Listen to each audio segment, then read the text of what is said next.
Ada yang tahu kita akan belajar apa hari ini? Sebelum itu kita akan latihan, bukan latihan, tapi berlatih konsentrasi, meningkatkan konsentrasi. Saya ada ice cream yang bisa meningkatkan konsentrasi teman-teman. Ice creamnya itu seperti ini peraturannya.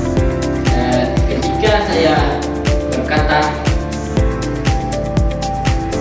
Joko berkata berdiri, berarti kalian harus berdiri. Ketika saya tidak mengatakan Joko berkata, tidak ada perintah di situ. Kalian tetap di posisi semula. Baik, kalian paham? Baik, saya akan mulai. Joko berkata berdiri. Joko berkata pegang pundak teman. Oke, baik dulu. Kamu? Oke, saya ulangi. Joko berkata turunkan dari bawah teman. Joko berkata pegang benda di depan kalian. Letakkan kembali. Joko berkata duduk. Oke, baik. Kalian fokus ternyata.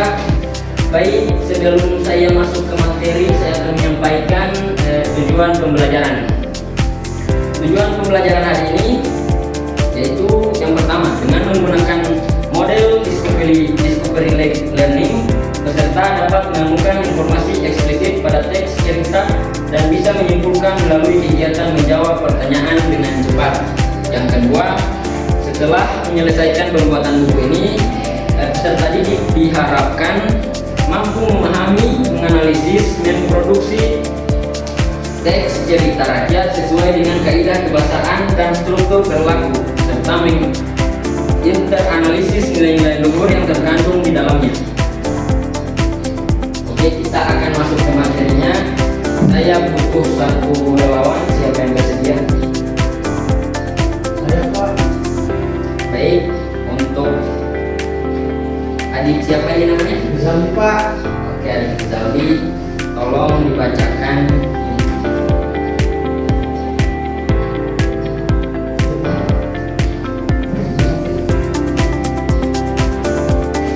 Dahulu kala di pantai air manis Padang, Sumatera Barat, hiduplah seorang janda di situ bersama anaknya Malin Kundang.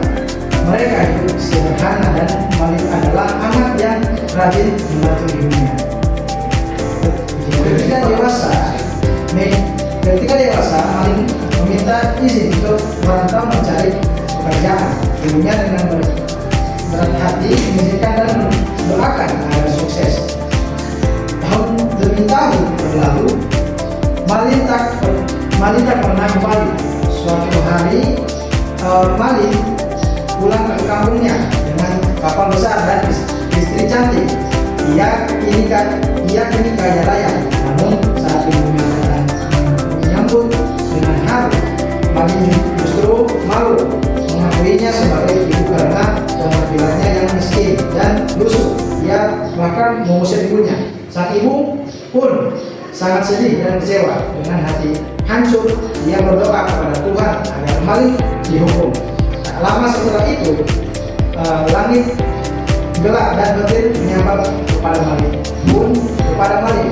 Ia pun dikutuk menjadi batu. Konon batu berbentuk manusia yang bersujud di pantai air manis adalah Malin Kundang sebagai peringatan agar tidak durhaka kepada orang tua. Baik, terima kasih adik Rizaldi, berikan tepuk tangan dulu. Baik, setelah teks yang dibacakan oleh adik Rizaldi itu, apakah ada yang sudah mendapatkan gambaran bahwa kita akan belajar apa hari ini? Kita harus belajar untuk menghargai orang tua kita, walaupun kita sudah 80 tahun tapi kita lupa orang tua kita. Oke, baik, berikan aplaus untuk Rizaldi, tapi jawabannya masih lengkap.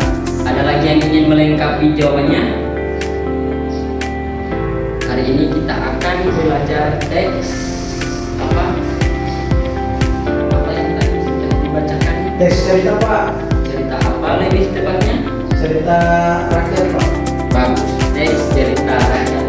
Apa yang terpikirkan di benak kalian ketika mendengar teks cerita rakyat?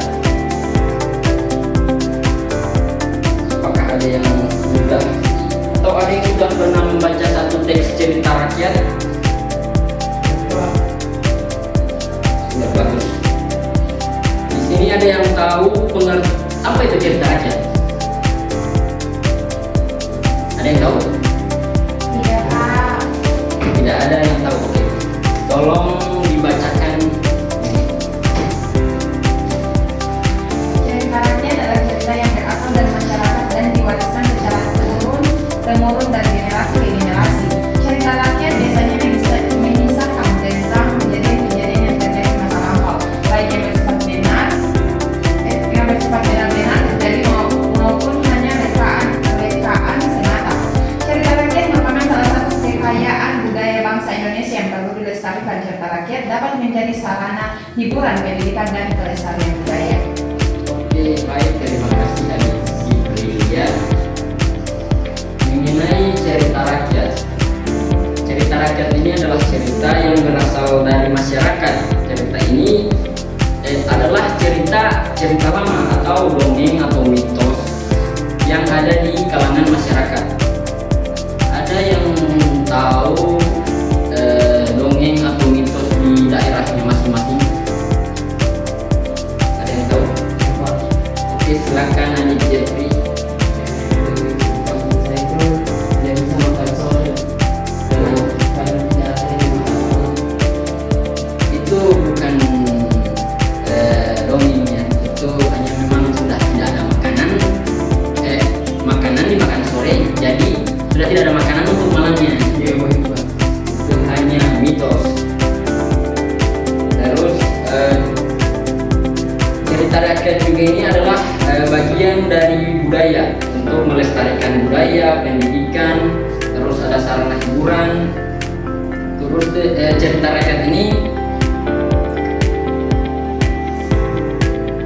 merupakan salah satu budaya bangsa kita Indonesia, bangsa seluruh Indonesia. Tiap pulau, tiap daerah pasti ada cerita rakyatnya masing-masing dan kepercayaan mereka masing-masing. Yang berikut ada ciri-ciri teks cerita rakyat. Ciri-ciri teks cerita rakyat itu yang pertama bersifat anonim. Ada yang tahu anonim di sini itu apa? Anonim atau biasa bahasa gaul ini anonimus. Ini anonimus.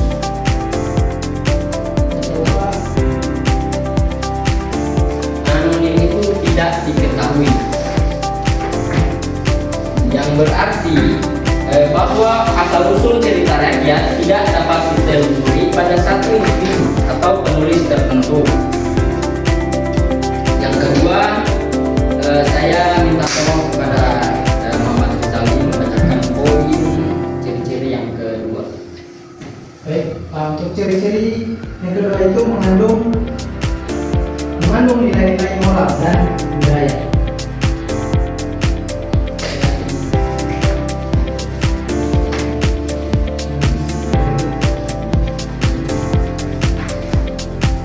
Dan seringkali memiliki unsur magis atau supranatural. Kemudian ini berarti bahwa asal usul cerita rakyat tidak dapat ditelusuri pada satu individu atau penulis tertentu. Kemudian merujuk pada fakta bahwa cerita rakyat adalah bagian dari warisan budaya suatu masyarakat dan telah ada dengan waktu yang lama.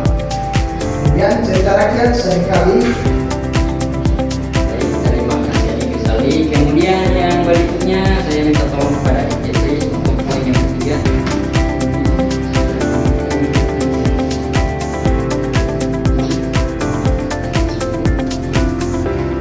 Yaitu mengandung nilai-nilai moral dan budaya. Cerita rakyat rakyat seringkali berfungsi sebagai alat untuk mengajarkan pelajaran ilmu dan menyebarkan nilai-nilai luhur. Baik, terima kasih Adi Jepri. Mengandung nilai-nilai moral dan budaya seperti teks yang dibacakan oleh Muhammad Iqbal tadi, yaitu teks cerita rakyat Malin Kundang. Teks cerita rakyat Malin Kundang itu bercerita tentang seorang anak yang merantau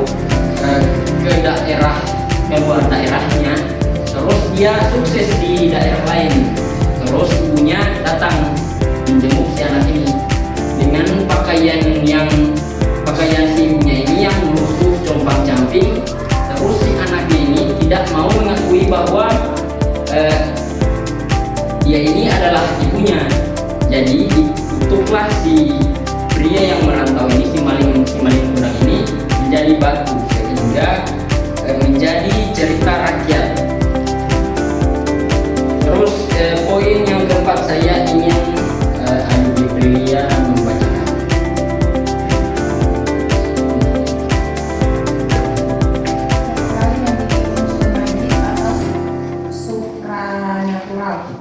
Pengertiannya, banyak cerita rakyat yang menampilkan hal-hal yang tidak masuk akal atau di luar logika manusia, seperti keberadaan makhluk gaib. Contohnya peri, raksasa, naga. Kemudian kemampuan ajaib seperti sihir, kutukan, berupa wujud, atau kejadian luar biasa lainnya. Baik, terima kasih Adi Jepri. Seringkali memiliki unsur magis atau supernatural. Kalian pasti pernah membaca sebuah cerita rakyat yang di dalam ceritanya itu ada karakter yang raksasa atau ada kekuatan seperti kekuatan bisa mengeluarkan ilmu seperti yang di film-film. Nah, itu yang seringkali memiliki unsur magis atau supernatural. Baik, selanjutnya kita masuk ke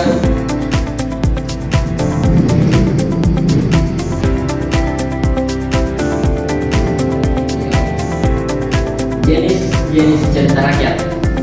Jenis-jenis cerita rakyat itu ada 5. Yang pertama yaitu myth atau mitos, cerita tentang dewa-dewi atau asal-usul alam semesta. Contohnya seperti cerita rakyat Nyi Roro Kidul.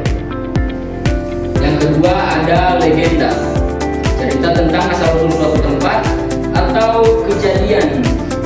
Contoh seperti legenda Danau Toba. Yang ketiga fabel, cerita tentang binatang yang berperilaku seperti manusia. Contohnya kancil dan buaya. Yang keempat ada sage, cerita tentang kepahlawanan atau sejarah. Contohnya seperti Ramayana dan Mahabharata versi Indonesia.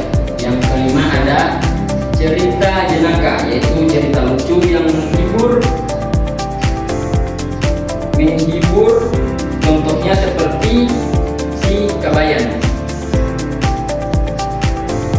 Baik, setelah panjang lebar Bapak menyampaikan materi tentang cerita rakyat, apakah ada yang ingin bertanya? Adakah pertanyaan? Ada pertanyaan? Oke, tidak ada pertanyaan. Ada yang bisa menyampaikan ulang apa itu cerita rakyat? Oke, tidak ada yang bisa menyampaikan ulang. Ada yang bisa menyampaikan ulang? Oke, tidak ada. Sebagai hukuman kalian tidak ada yang bisa menyampaikan, Bapak akan kasih oleh-oleh untuk kalian ke rumah. Oleh-olehnya berupa pekerjaan rumah. Kalian akan bagi kelompok, untuk ketua kelas bagi saja kelompoknya. Setiap kelompok terdiri dari 3 orang. Jadi kalian yang hadir ini sudah 1 kelompok. Yang tidak hadir dibagi saja kelompoknya. Kalian akan kalian mengambil satu cerita rakyat, cerita apapun dari daerah manapun. Terus kalian analisis. Yang pertama judul cerita, yang kedua asal daerah, yang ketiga tokoh dan perwatakan, yang ketiga latar, yang keempat alur cerita. cerita. Yang kelima, masalah